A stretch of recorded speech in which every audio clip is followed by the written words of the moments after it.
명절에 예배하러 올라온 사람 중에 헬라인 몇이 있었습니다.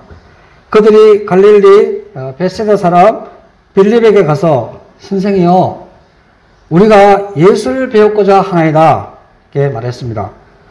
그들은 예수님을 뵙기 위해 제자들을 이렇게 높였습니다. 제자들 보고 선생님이라고 높였어요. 빌립이 안드레에게 가서 말하고 안드레와 빌립이 예수님께 가서 예수님 헬라인들이 예수님을 배우고자 합니다 하고 여쭈었습니다.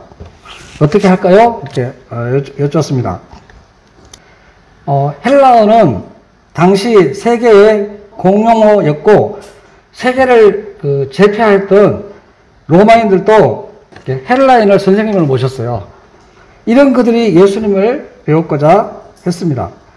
그들은 예배하러 올 정도로 하나님에 대한 신앙심이 있었고 예수님의 가르치심, 지혜의 말씀, 표적 행하심, 명성을 듣고 예수님을 배우고자 하였습니다.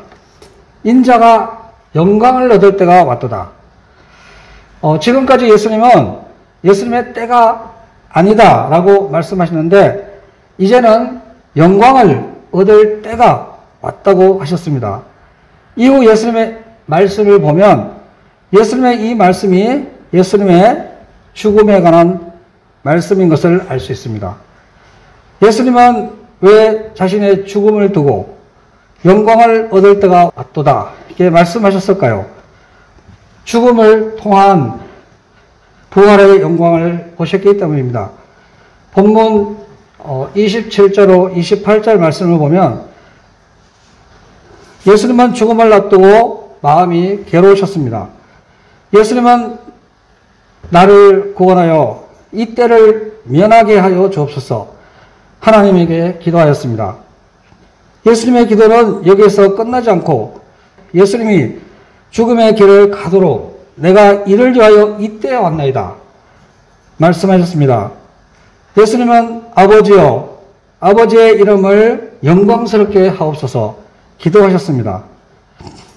예수님은 죄와 그로 인한 죽음 앞에 있는 불쌍한 우리 영혼들을 죽음과 심판에서 면제하시기 위해 예수님께서 죽음의 길을 가셨습니다.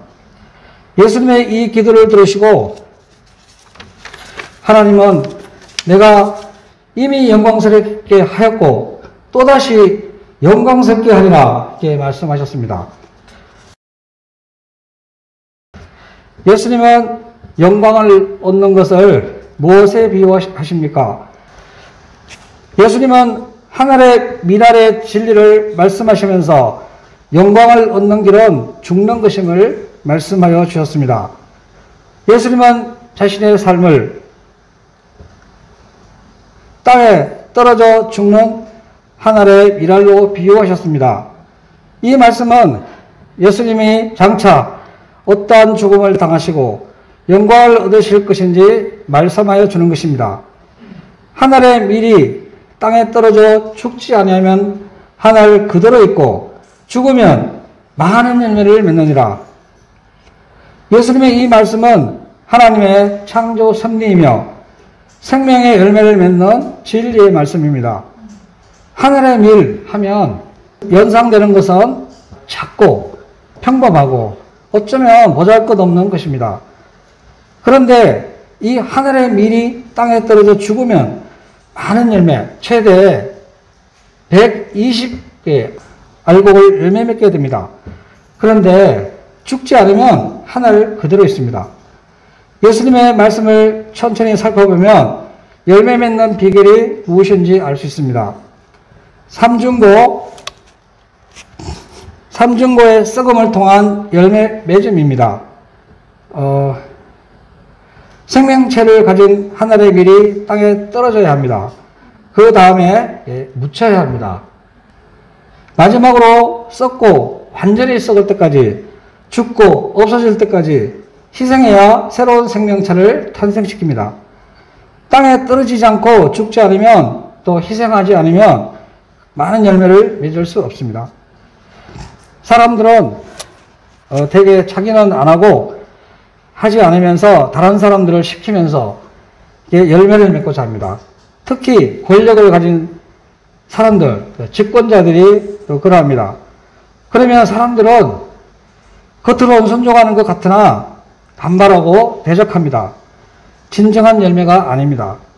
그러나 예수님은 말씀하신 것을 스스로 실천하시는 분이십니다. 예수님은 죄에 빠져 죽고 심판받을 수밖에 없는 인류를 구원하시기 위해 가장 높고 높은 영광의 보좌를 떠나 이 땅까지 낮아져 오셨습니다. 죽음의 자리까지 내려가셨습니다. 예수님께서 하신 인류 구원의 방식은 정복, 제압, 박탈이 아니었습니다. 죽으시고 부활하심으로 영생과 하나님의 나라를 열매를 주셨습니다. 이 세상에 죽는 것만큼 두려운 것도 없습니다. 각자에게 주어진 생명이 하나이기에 모두 두려워합니다. 그런데 예수님은 그 죽음의 길을 가셨습니다. 죽음 뒤에 부활이 있기 때문입니다. 예수님은 제자들에게 예수님의 사역의 핵심이 예루살렘에 가면 집권자들에 의해 잡혀 죽으실 것과 다시 사실 것을 말씀하셨습니다. 그런데 죽음 이후에 부활을 한 번도 경험해 보지 못한 제자들은 죽음 그 자체를 인정하기 싫었습니다. 그래서 죽지 않고자 했습니다. 죽음 앞에 사람은 아무것도 할 수 없는 존재입니다. 그런데 예수님께서 죄에 빠져 죽고 심판받을 수밖에 없는 죄인들을 위해 이 땅까지 오셔서 하나님의 어린 양으로 대속의 희생을 치러 주셨습니다.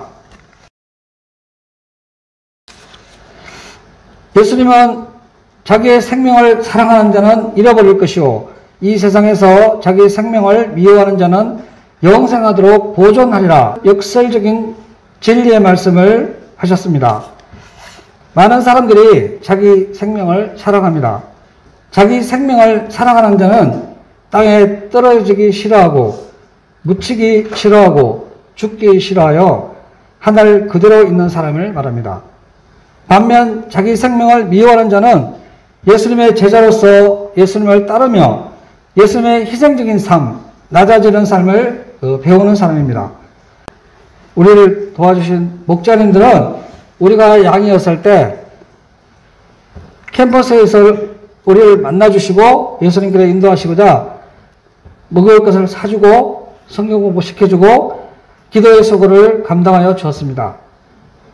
요즘 캠퍼스에서 양들을 만나기가 어렵습니다. 그러나 어딘가 우리의 도움을 요청하는 양들이 있습니다. 직장에도 있고 가정에도 있습니다. 우리가 예수님의 죽으심을 본받아 하나님이 보내주신 양들까지 사랑의 수고를 감당하여 생명의 열매를 맺기를 기도합니다. 예수님은 예수님을 뵙고자 하는 헬라인들과 제자들에게 말씀하십니다. 사람이 나를 섬기려면 나를 따르라. 나 있는 곳에 나를 섬기는 자도 거기 있으리니 사람이 나를 섬기면 아버지께서 그를 귀히 여기시리라. 사람은 누구나 귀히 여김을 받고 싶습니다.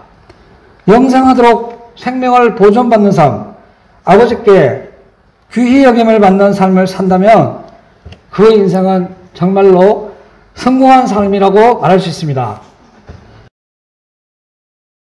첫째, 캠퍼스로 인도하사 창조주 하나님, 구주 예수님을 만나게 하신 하나님.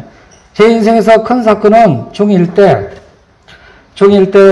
아버지께서 돌아가신 것, 고3 때 만성신장염과 이듬해 폐결핵 중등증이라는 병을 얻어서 20살 청춘을 그때 20살 80년 그때 20살 청춘을 방 안에 누워 그 노인네와 같이 살아야 했던 암울한 삶이었습니다. 그런데 큰 형님의 도움으로 경희대 한방병원에서 약을 먹고 만성신장염을 나음받았습니다. 1981년 재수를 정말 성공적으로 잘하여 1982년 서울시립대에 장학금을 받고 들었습니다. 하나님은 제게 목자님을 보내주시고 창세기 공부를 하면서 창세기 15장 1절 아브라함아 두려워 말라 나는 너의 방패요 너의 지극히 큰 상급이니라 말씀을 통해 창조주 하나님을 제 인생의 방패요 상급이심을 믿도록 은혜를 주셨습니다. 저는 폐기력으로 한 90 전에 요절할지도 모르는 생각 속에 살았는데 하나님께서 저와 함께 하여 주심으로 저는 두려움을 극복하고 담대히 복학을 하여 양을 채우는 목자의 삶을 살았습니다. 봄 성경학교에서 인생소감을 발표하였습니다.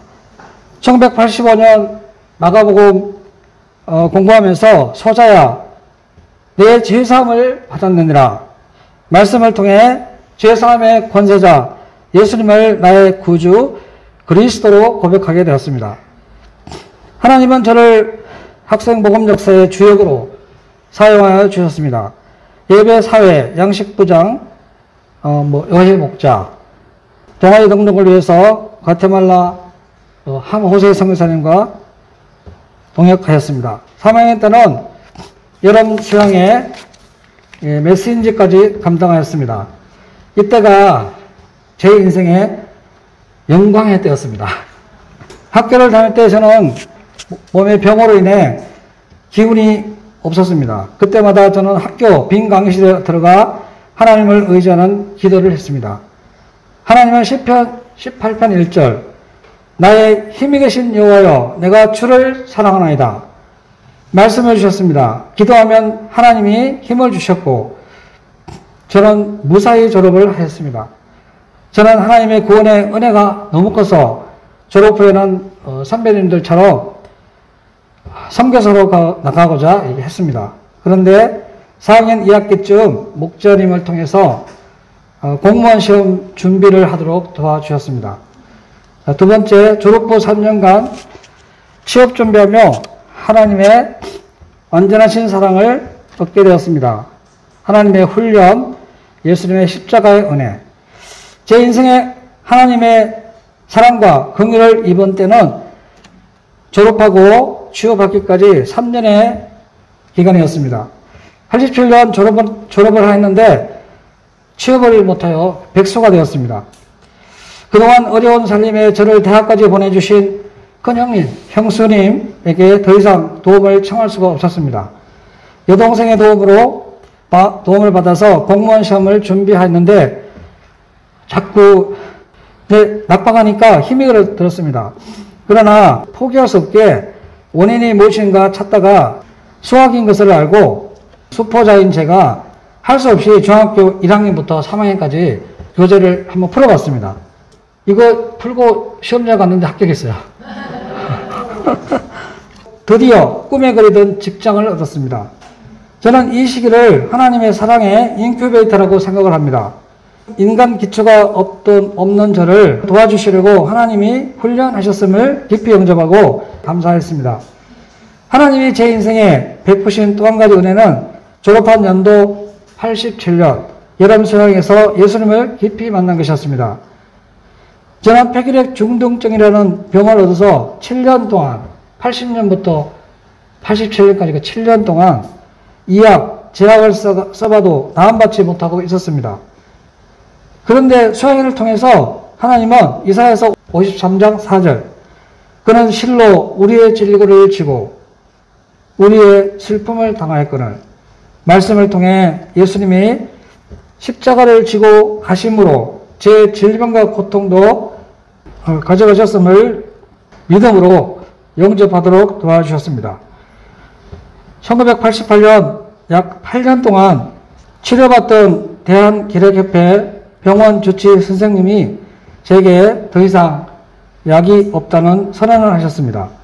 그런데도 놀랍게도 저는 두렵지가 않았습니다.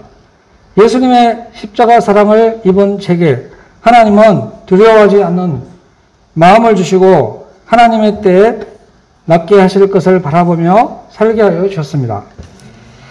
세 번째, 직장을 얻어 가정을 이루고 자녀를 기르고 지금까지 31년간 하나님의 크신 사랑의 은혜로 살았습니다. 90년 우체국 직장을 얻어 사라 목자님과 믿음의 가정을 이뤘습니다. 94년 형제 축구가 활성화되고 축구를 하게 되었는데 5시간 뛰어도 폐활량에 문제가 없는 것을 보고 하나님이 저의 병을 고쳐주셨음을 확신하게 되었습니다. 세상 의술과 약으로 고침받을 수 없는 것을 하나님이 고쳐주셨습니다. 시립대 종학로를 걸을 때마다 저와 함께하여 주시는 하나님의 은혜를 붙들게 됩니다. 고린도전서 15장 부활장 말씀에서 바울은 내가 나 된 것은 하나님의 은혜로 된 것이니 고백하였는데 제가 이와 같이 건강하게 살게 된 것도 다 하나님의 은혜임을 고백합니다. 저는 학교 다닐 때 알바 하나 하지 못했습니다. 알바를 해야 할 형편이었지만 알바할 마음을 일도 먹지 못할 만큼 저는 힘이 없었습니다. 그런데 이런 저를 하나님은 병에서 고치사 지난 31년 동안 직장을 다니게 하셨고 한 번도 직장에 결근을 한 적이 없도록 하셨습니다. 이것은 제가 성실하였다기보다도 하나님께서 제게 건강을 주사 힘을 주시고 일할 수 있도록 하셨기 때문입니다. 가장으로 새아이 낳아 기르며 하나님의 교회를 섬기는 은혜를 있게 하여 주셨습니다. 한 가지 생각나는 것을 통해 제 인생을 정리해 보았습니다. 강의실에 들어가 기도하지 않으면 살지 못하던 힘없는 한 청년, 군 면제를 받을 정도로 연약한 한 젊은이를 하나님이 불쌍히 여기사 구원하여 주심으로 생명이 넘치게 하여 주셨습니다. 마지막으로 네 번째, 예수님을 배워 자기 생명을 미워하고 아버지께 귀히 여김을 받는 제자의 삶을 살겠습니다. 저도 이제 올해 이제 환갑을 맞았습니다. 이제 이선으로 물러가야 되는 것 아닌가 하는 생각을 하였습니다. 자녀들이 제게 가끔 물어봅니다. 아빠는 언제가 제일 좋았어요? 이 말은 언제가 제 인생의 영광의 때인지 묻는 말입니다. 저는 자신있게 지금이 아빠의 인생의 황금기, 영광의 때이지 말합니다. 하나님께서 저와 함께 한 지난 37년간의 삶은 하나님의 사랑과 은혜와 불쌍히 여김을 받아 병의 고침을 받고 죄의 질병을 나음받아 이제는 예수님을 배워 살고 싶은 영적 소원을 가지게 되었습니다. 저녁에 단잠을 자게 하시고 새벽 이른 아침에 자유에서 일어나게 하시는 하나님의 은혜에 매일 감사드리면서 새벽 기도하고 양식을 먹고 동역자가 해주는 아침밥을 맛있게 먹고 직장에 출근하여 즐겁게 일하고 퇴근하여 운동도 하고 모임이 있는 날이면 참석하여 동역하고 선교사님들과 온라인 교제를 하면서 세계 선교를 섬기는 은혜를 기쁨과 감사함으로 감당할 수 있게 하신 나의 하나님께 감사와 찬송을 드립니다. 저는 말씀을 준비하면서 제게 복음을 전해주신 목자님, 제가 졸업 후 취업을 못하여 어려움을 겪을 때 도움을 주었던 많은 분들, 제게 아침밥을 해주어 건강하게 해준 나의 귀한 동역자 사라 목자님을 생각하고 저는 어떻게 남은 여생을 살아야 할 것인가 생각하게 되었습니다. 복음 전도자로서의 하나님의 부르심의 은혜를 은퇴 이후에도 적극적으로 감당하기를 기도합니다. 제 배봉 FC는 제 삶의 오아시스 같은 삶의 일부입니다. 저는 나이가 들어서 더 이상 하는 것이 민폐다 하였는데 최근 40살 이상 차이 나는 사무엘, 용사, 또 이제 예찬이, 앞으로 요셉이도 온대요. 이들과 공을 차면서 소통할 수 있음에 너무나 감사가 되었습니다. 제가 지금은 이렇게 함께 할 수 있지만 조금 나이가 들면 못할 것입니다. 그때는 이제 심판으로 참조할 수도 있고 지갑을 열어서 이렇게 맛있는 거 사줄 수도 있습니다. 갈수록 멀어지는 세대차의 벽을 운동을 통해서 좁힐 수 있음에 감사드립니다. 제 마음은 주님 주신 생명으로 언제나 청춘입니다. 예수님으로 인해 얻은 생명의 은혜를 하늘에 썩는 미랄이 되므로 많은 생명의 열매를 맺는 삶을 살기를 기도합니다. 예, 결론의 말씀입니다. 예수님은 사람들의 요구대로 살지 아니하시고 하나님의 뜻을 이루시고 인류 구원의 계획을 완성하십니다. 예수님의 인기에 편성하면서 하나님 나라가 금방이라도 오기를 바라는 제자들에게 예수님은 하늘의 미래 진리를 선포하시므로 열매 맺는 제자의 삶을 살도록 하셨습니다. 우리 모두는 하나님이 이 땅에 내려주신 한 알의 미륵입니다. 예수님의 말씀을 본받고 살아 많은 생명의 열매를 맺을 수 있기를 기도합니다. 아멘.